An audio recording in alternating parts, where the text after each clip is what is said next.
If you thought that running a business in the US and running a company in China in 2023 are the same thing, you are very much mistaken. But Jack Ma, CEO of Chinese giant online company Alibaba, didn't want to let the old stereotype change how he wants to run his business. The final outcome? Well, it didn't go as planned, to say the least. Alibaba and Ant Group leader Jack Ma had fallen out of favor with the Chinese government. Immediately after Ma made negative statements regarding the Chinese regulators, the Chinese government took drastic steps against his businesses, putting aside the shroud of capitalism. What are these drastic steps? Check them out one by one in this video. Jack Ma is a Chinese business magnate, investor, and philanthropist who was born in 1964. He co-founded and served as the executive chairman of the multinational technology firm Alibaba Group. Additionally, he was a co-founder of the Chinese private equity firm Yunfeng Capital. According to the Bloomberg Billionaire Index as of November 2022, Ma had a net worth of $25.3 billion, making him the fourth richest person in China and the 36th richest person in the whole world. However, Ma's wealth was dealt a heavy blow by the Chinese government, which took some steps that are highly unprofitable for the billionaire businesses. In October, Ma delivered a speech at the Bund Summit in Shanghai, a gathering billed as an open, pragmatic, and internationally influential financial high-end communication platform. In such a setting, Ma probably felt entitled to share some lessons learned from a career that has seen him take Alibaba from a business with less than 20 employees, started in his flat in the coastal city of Hangzhou in 1999, to a tech behemoth that generated $71.985 billion in revenue in 2020. According to an English transcript that was published by Hong Kong's Apple Daily newspaper, Ma hedged his speech with caution. He described himself as a somewhat retired man, offering the non-professional thoughts of a non-professional, and conceded that his opinions might be immature, inaccurate, or even laughable. He politely threw in a few lines from President Xi Jinping of China, but when he started urging the audience, which Western media described as the great and the good of China's financial, regulatory, and political establishment, to consider the need for reforming the country's financial system, he went too far. He obliquely mocked Chinese regulators for stifling innovation, and said that Chinese banks suffered from a pawn-shop mentality because they still relied on a system of pledges and collateral, much like the informal lenders of the past. This wasn't all bad, Ma granted. He pointed out, in the old days, a pawn-shop was an advanced idea. Had it not been for innovations such as pledges and collateral, there would be no financial institutions today, and the Chinese economy would not have developed over the past 40 years to such a point now. But this speech doesn't sit well with the listening cadres. They were extremely infuriated. In November, Ma was summoned by Chinese authorities for questioning. The following day, the $37 billion IPO of Alibaba's fintech subsidiary Ant Group was nixed by China's securities watchdog, despite previously being given the green light. The IPO was touted as a record breaker. Ant Group was formerly known as Alipay upon its establishment in 2014 before being rebranded to Ant Group Co. in July 2020. In 2015, Ant Group raised $4.5 billion in financing round with investors like China Investment Corp., CCB Trust, China Life, China Post Group, China Development Bank Capital, and Primavera Capital Group. Pretty much all Chinese elite investors were into Ma's company. The corporation was worth roughly $45 billion that year. Ant Group had over 450 million annual active users as of April 2016, and according to Credit Suisse, 58% of online payments made in China were made via Alipay. In September 2016, Ant Group acquired iVerify Incorporated, and the company was rebranded as Zolaz. By the end of January 2017, the value of Ant Group was $60 billion. In January 2017, Ant Group Services Group announced a deal to acquire MoneyGram International for $880 million. However, the companies decided to terminate the deal in January 2018 due to the non-approval of the Committee on Foreign Investment in the United States, stemming from U.S. national security concerns.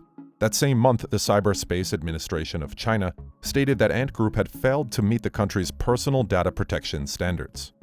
In September 2017, Ant Group and Sir Li Ka-shing's Hutchison Holdings partnered together to form a joint venture establishment that will offer a digital wallet service in Hong Kong. A blockchain-based currency remittance service that would enable in-the-moment cash transfers between Hong Kong and the Philippines was introduced by the company in June 2018. On June 9, 2018, the company announced a US $14 billion fundraising effort, which the Times of India dubbed the largest ever single fundraising globally by a private corporation. And in 2020, Ant Group planned to complete an initial public offering to raise $34 billion through the listing. With an increase over the $29.4 billion raised by Saudi Aramco as a result of its 2019 offering, this would have been the largest offering of its kind by any corporation to date. This is the IPO that wasn't successful because Ma crossed the line with the Chinese regulators. This wasn't the only move by the Chinese government against Ma's companies. By late December of the year, regulators had instructed Ant Group to restructure its operation to comply with new anti-monopoly regulations, shaving off billions from its valuation.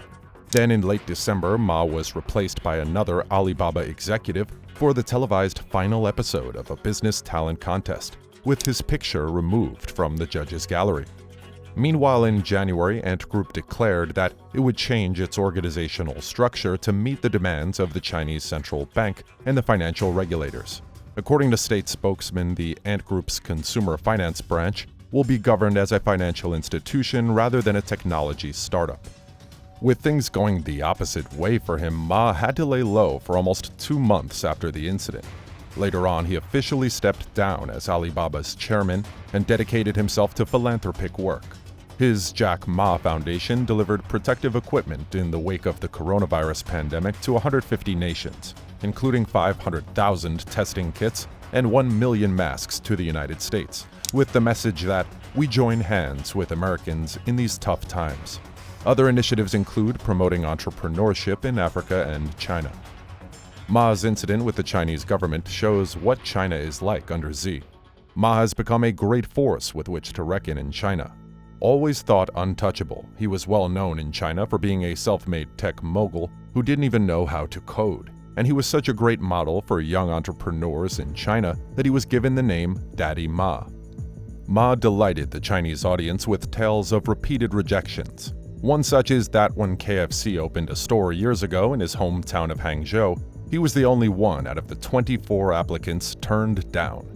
Nevertheless, a fearsome work ethic and a gift for reading the trends in the digital economy propelled this former English teacher to become the richest man in China.